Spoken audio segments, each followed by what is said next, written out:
Welcome to Relationship Mastery, a podcast for those who want to learn how to master the art of creating happy, healthy, and loving relationships.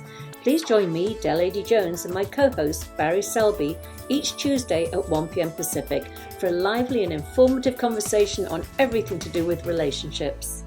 Hi, everyone. Welcome back for another week with Barry and myself.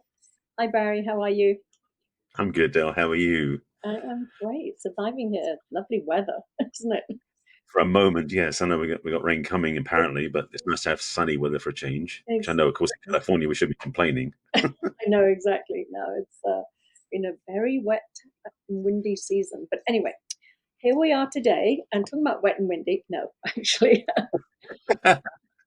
we were just saying that we were going to talk about. I mean, I don't know who else can relate to this, but I know I certainly can.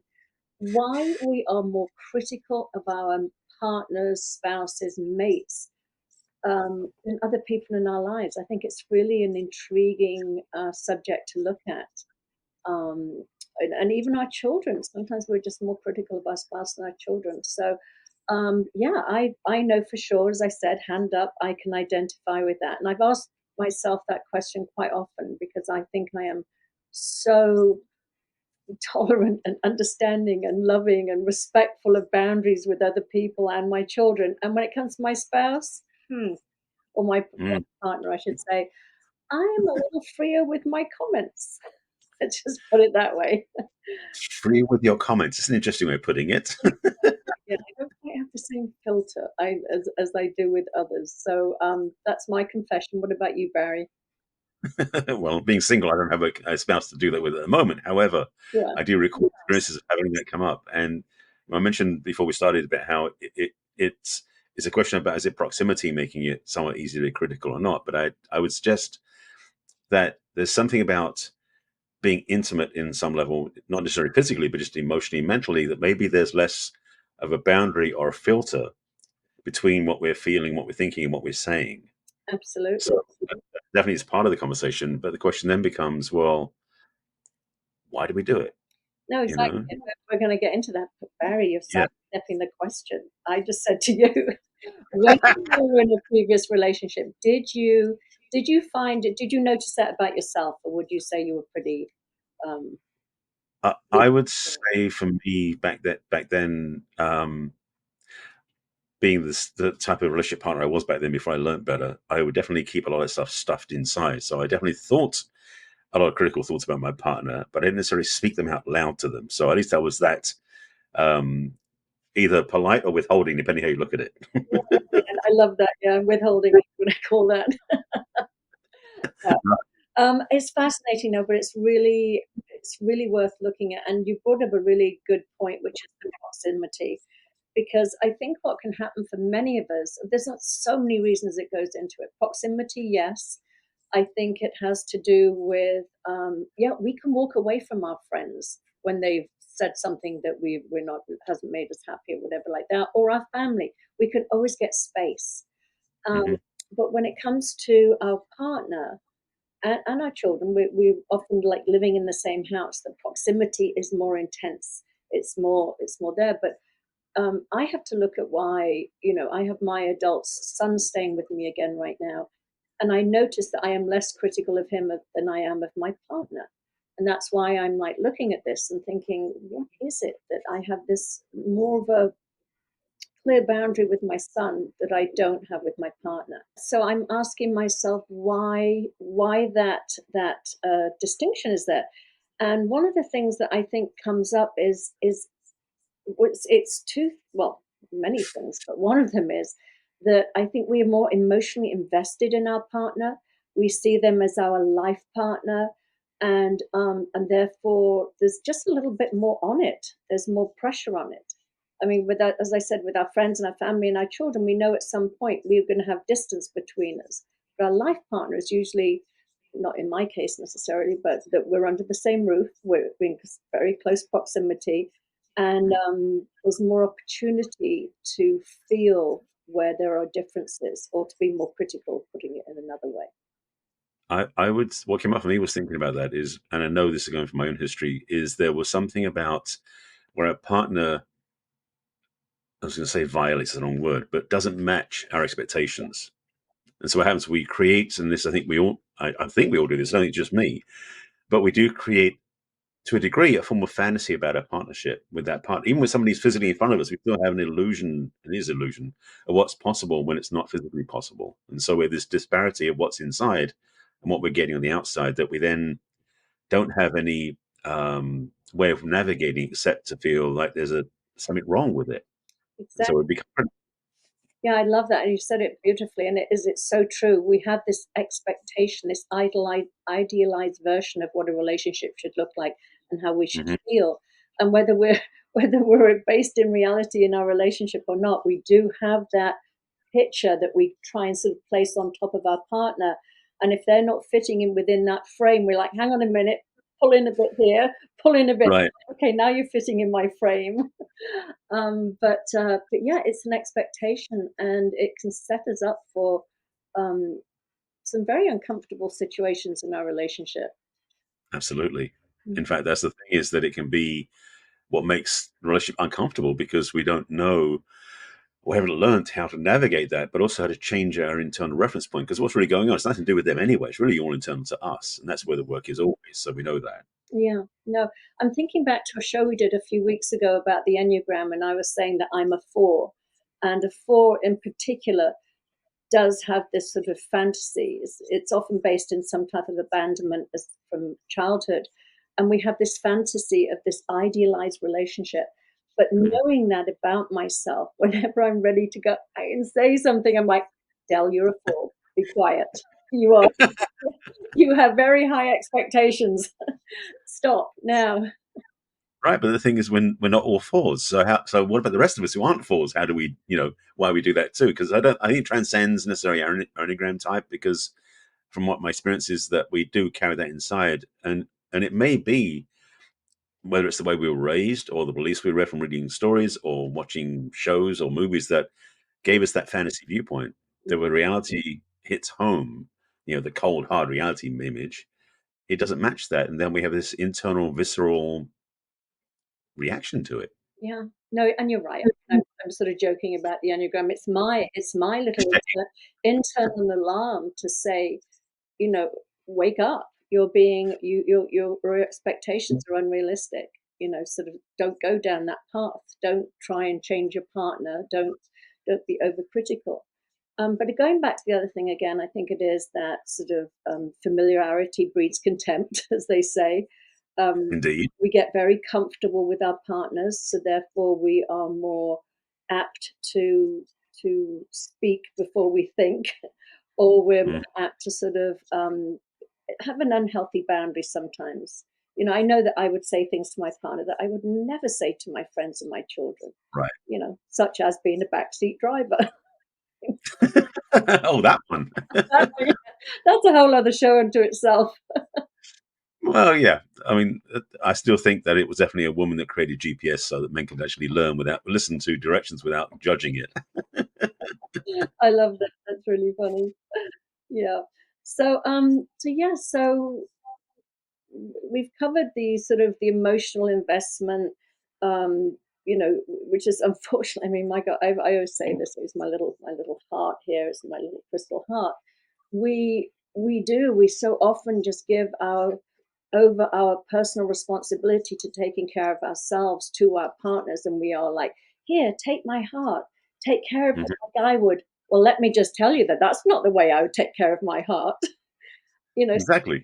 so we set them up, and obviously ourselves, when we have this unrealistic expectation that they would think the way we do, know how to take care of our hearts as much as we know how to take care of our hearts, or as well as we would take care of our own hearts. So what do you have to say about that?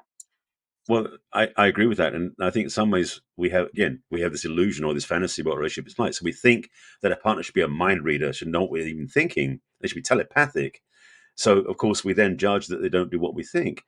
And beyond that, we get to the place where we run this internal thing like, if you love me, then this, Hmm. which is such a trap to fall into.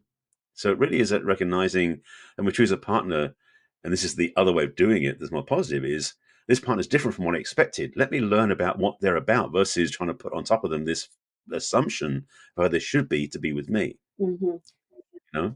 No, well, that's so true. That's such a, yeah. I mean, I always say there's two things I say are really qualities that are so important in a relationship, besides obviously not being critical, super critical of our partner, Indeed. Yes. but is goodwill and curiosity.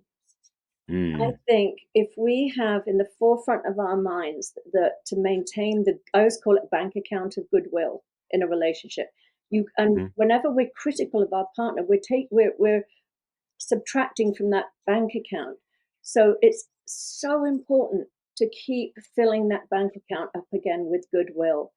To in, and sometimes you see in partners, or I hear in partners that I work with, that there's this sort of like I can't be too complimentary about my partner in case it empowers them to, or they have more power in the relationship. So people can be withholding of their uh, compliments or recognitions of what they love about their partner because they want to maintain power in the relationship. But what they're Oh, actually doing is weakening the relationship by not empowering their partners to feel really good about themselves. yeah. The power struggle is real when it comes to some relationships, and that definitely becomes an issue. And this is the other part: is that it feels, and this is ridiculous to think it this way. It's the way we do things in relationships. Oftentimes, we keep score. Hmm. So if our partner says something innocently negative that towards us, we have to then counter that with something equivalent. It's almost like part of us keeps score. Well, let me say this again. Don't everybody, I know it's been my experience when I was in a relationship that I would get into that habit, and I believe it's true for other people too. That we don't learn in the loving intimacy of a beautiful relationship to let things go easily. Hmm. Because frankly, if we did that, it'd be so much easier. Yeah.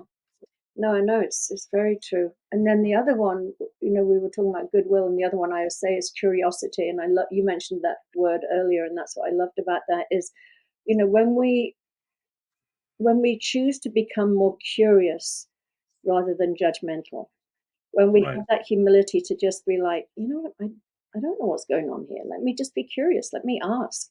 Let's not jump to conclusions that I know what you meant by that comment. or you've done this again, you're doing this to me, you're ignoring me, or whatever it is that we are critical about, or that you didn't listen to me, or whatever it is. But to just be curious about, why didn't you hear when I said this?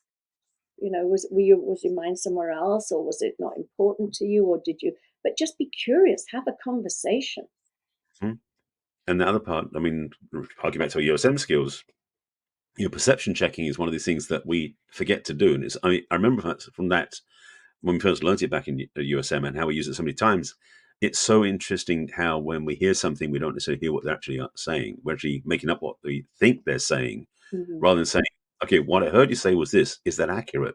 Or did you mean something else? Because the thing then becomes, oh, I'm making up a whole story about what you said, and it's not true because I didn't ask you what you meant by it. Yeah. So, yes, I agree with you. To be curious and to inquire and to learn makes so much more healthy connection with a partner. Yeah, I love that, and I love you reminded us about the perception checking, because as coaches or as a guide, whatever you define yourself as, we do that all the time. I mean, with our Mm. clients, we cannot jump to conclusions. We have to reflect back to our client. You know, this is what I heard. Am I correct? So that's what perception checking is to Yeah. reflect back to your partner what it is that you think they said, and you're checking to make sure, did I hear you correctly? Did you say this? And can I be curious and ask you what you meant by that, because I'm a little confused right now, or whatever it is, just to get a deeper understanding. And then we don't do that with our partners. you Glad know, you missed that. and we don't do that with our No, partners. exactly. It's so funny. And again, as I said, I mean, with our friends and people like that, I think we're more apt to check in. But again, as I said, we've got that sort of escape route. We don't have to live under the same roof with them, so we can just pull back and have a little space and gather our wits and decide. Hang on a minute, we're taking offence here? Did they really mean that, or what is, as you said, perception check with your friends. So Yeah. what other reasons do you think there could be that we're critical? Well, one thing I said earlier, I want to come back to again, which is the mind reading thing. There's a sense somehow that when we're in a relationship, we should, in air quotes, is that we should know better. So therefore, they should know better too. Therefore, we should understand each other without any need to say anything. Which once in a while does happen, which is great. But to keep assuming that is a dangerous part to fall into because we do tend to make up whole histories and stories and false realities about what's going on, and then our partner has no clue we're thinking about that. Mm-hmm. There's a meme I remember seeing a few weeks ago again. It shows it often about this woman sulking at the end of a couch, and her boyfriend's on the other end of the couch, or her partner's on the other end of the couch, and she's going through her head, like going, what could be wrong? Things, our relationship is over. Things are so bad. He's not communicating. What's up? Everything's going bad, and I don't know how to communicate with him, and he's not telling me what's going on. And on the other end of the couch, the guy's sitting there going, I wonder why the motorcycle won't start. And it's like such a different perception Yeah. because the thing is, we don't ask, we don't inquire. Again, like you said, we do with our clients, but we don't with our partners. Mm-hmm. Something's very wrong with that approach. I know, and well, and what it brings up too is very much taking things personally, taking Hmm. somebody being quiet or being withdrawn as meaning that they're upset with us or there's something Right. wrong with the relationship. And I think I've shared this before because it was such a perfect example of. I remember years ago I used to own restaurants with my ex, and I remember a waiter coming up to me at some point and saying, have I upset you? And I was like, like what? And he took my shyness as Oh, that I was upset with him.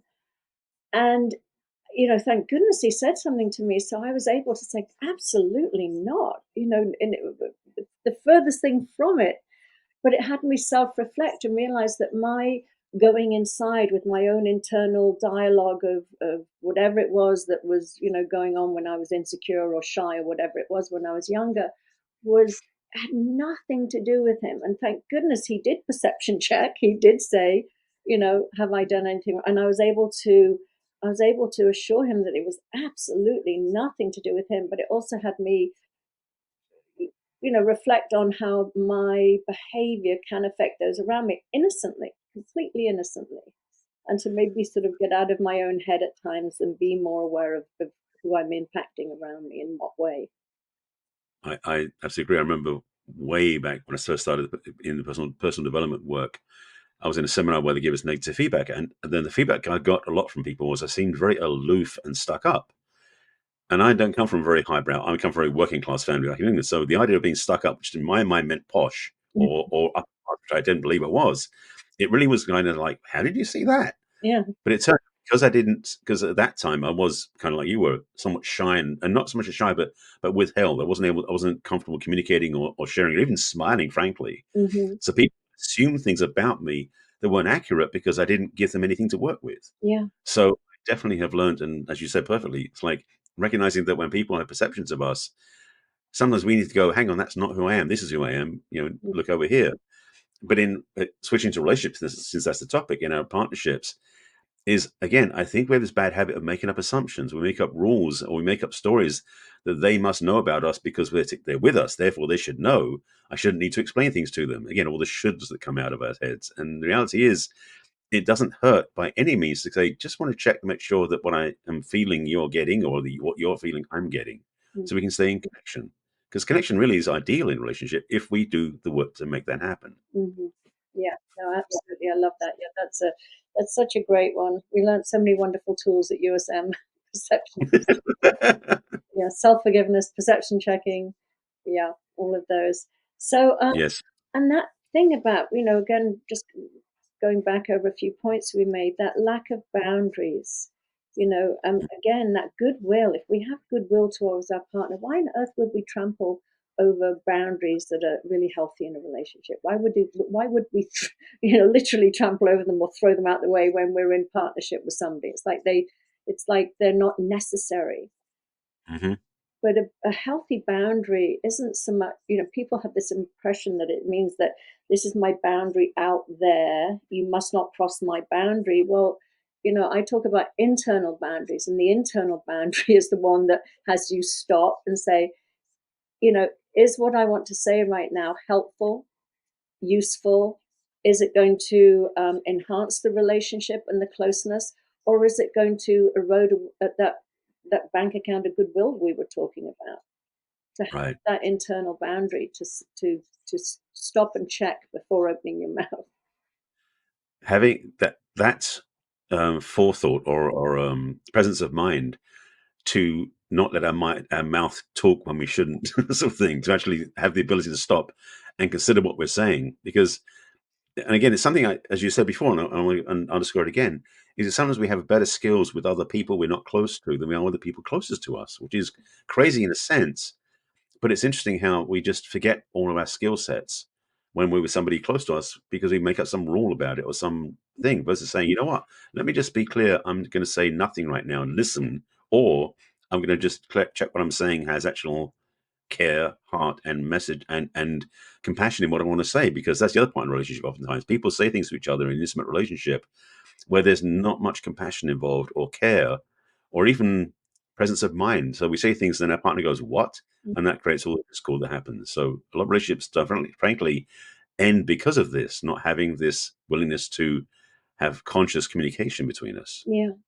And as you were speaking, I just occurred to me because again, I do reflect on how I am with my children versus my partner, and Hmm. I think it just dawned on me that my mother was very critical growing up. So I have that really keen awareness I mean, she had some wonderful qualities too, but she had zero boundaries. She would be telling you how to live your life, what clothes to wear, into her 90s. She was like, there was so much telling you what you should do, and a lot of sort of why would you do that? And it was all so critical. I think what it ended up doing for me, anyway, was to absolutely make a commitment not to be that way with my children. So I Yeah, do have a much healthier boundary with, asking myself before I open my mouth, how is this going to be perceived? Is it my place to say anything? Um, um, as I said before, is it helpful? Is it healthy? Is it loving? Is it positive? Is it going to contribute to the relationship or detract from it? Um, but again, as I say, I'm realizing my boyfriend's going to listen to this and going, God, I'm so glad she's copying to this. I was thinking that too. No, I actually say it to him. We have this conversation. He's very aware that I'm aware of this. Um, Hmm. but it is. It's such an interesting thing to look at. Why the reasons why we have healthier boundaries with some people are not with others. And again, I think it boils down to that me having this, un, slightly unrealistic expectation of what my partner should know about me or understand or anything like that. Bless you, Barry. Thank you. Sorry about that. But that is, again, this is a skill set in a way that I think we need to remember, that we take with us into relationship, because again, reinforce the same point. Having that, hang on, I usually get two sneezes out. We'll see if the second one comes up.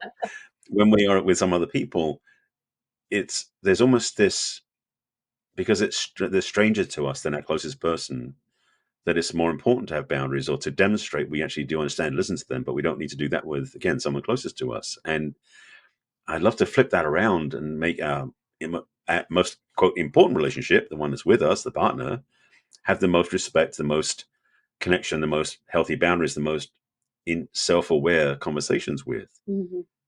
But so yes, it again, it doesn't make sense why we don't do that with our partners and why we choose to do it the other way around. But I think in some ways it might be because it might be simple as the fact that we don't think we need to try, or that we feel safe enough we don't need to care about that with that partnership where we do with other people. It might be that level of logical thinking we're doing, which doesn't make any sense. Yeah, At the same, it's illogical, you know. no, at 100%. And what's just occurred to me too is that we often look at other relationships and compare our relationship to other relationships. We don't look at other parents with their children and think, God, I wish I had those kids. But sometimes, well, maybe some people do. I certainly didn't. I think some people might, yeah. But I know in the past I have definitely looked, not so much now because obviously I'm older and wiser and I have an amazing partner. But in the past, I would look at other relationships and compare my relationship to what I thought this other relationship was. Because again, Right. we're just making up stuff. We have no idea what's going on behind closed doors. But sometimes other people's relationship just looks better to us, and we long for that, and we compare our relationship to this fictionalized version of what we think somebody else has. So I think that plays into it too, very much so. You know, I guess the question that comes up to ask if you're in a relationship like that is to ask, what is it you really want? Is this partner the one you want to be with? And if this person is the one you want to be with, what are you willing to invest in your relationship in terms of connection, communication, understanding, discovery, exploration, all these things that we talked about? Because these things we shared could be game changers for your relationships. I know it would be for mine. yeah. And the other thing I wanted to say, we're talking about healthy relationships. We're talking about when we're Yes. critical of our partners when we're in a really amazing, wonderful, healthy relationship. It has all relationships have their pitfalls, but I'm just talking about a really good, healthy relationship. We're not talking Mhm. about if you're in an abusive relationship or you're in a relationship with somebody that's a pathological liar or cheating Right. or an addiction or any of those things. I mean, when you're critical about those things, pay attention to why you're critical. Pay attention to that inner voice that's saying, this is not right. This is not what I should signed up for, or this is not what I want to tolerate. That's that's not criticism. That to me is assessing a relationship to determine whether it's healthy or not. We're talking about Absolutely. the niggly criticism, nagging type of things that we can innocently fall into. I mean, hopefully, as Barry said, with the awareness and self-reflection, we can admit it and laugh about it. I mean, like I said, this is not news to my boyfriend. He's very aware of how I feel about my unfiltered feedback sometimes. Right. But again, this is homework for people who are watching or listening to this, that maybe it's, if you're in a relationship that you want to approach something differently, which means to raise the quality of your own self-awareness in the communication. So you do, in fact, notice what you are about to say and change your mind, Mhm. change the wording, Yeah, communicate differently, be in a place of inquiry and curiousness, and also make sure that what you're listening to and hearing is what's being said, because we make assumptions so easily, especially in intimate partnerships. yeah, yeah. I love that. So yeah, very important. Listen to your own feedback as well. Because we do have that little inner voice that goes, "Don't say," and then we say it anyway. Or Does happen, Or yes. sometimes the little voice says, don't say that because you'll push your partner away or they'll leave. Whatever it is, referring to what you were talking about when you were younger and in your earlier relationships, where you wouldn't say anything out of fear of upsetting the other person, because we're definitely not saying that either. If there are Yeah. things to be addressed within the relationship, 100% bring them up, bring them out in the open. Um, as we say, think about the things. Don't just knee jerk reaction. Give it time for your emotions to settle before sharing something that needs to be brought up. That's important to bring up. We're just talking about the niggly, critical, unnecessary comments that sometimes some of us have. Yes, it's time to change that pattern. Hmm. Yeah. Well, that was topic, Barry, to talk about. Yes, Um, Thank you so yes. much for another week, and we will see everyone next week. Thank you for joining us. Bye bye. Thank you. Thank yourselves. Bye. We trust you enjoyed this episode and invite you to share this with your friends and loved ones. In fact, please subscribe to our Relationship Mastery podcast. That way you'll get each new episode fresh and shiny as soon as it is released. We'd love to hear from you as well. So go ahead and enter your questions and comments at relationshipmastery.show. Take good care. We will connect with you in our next episode of Relationship Mastery.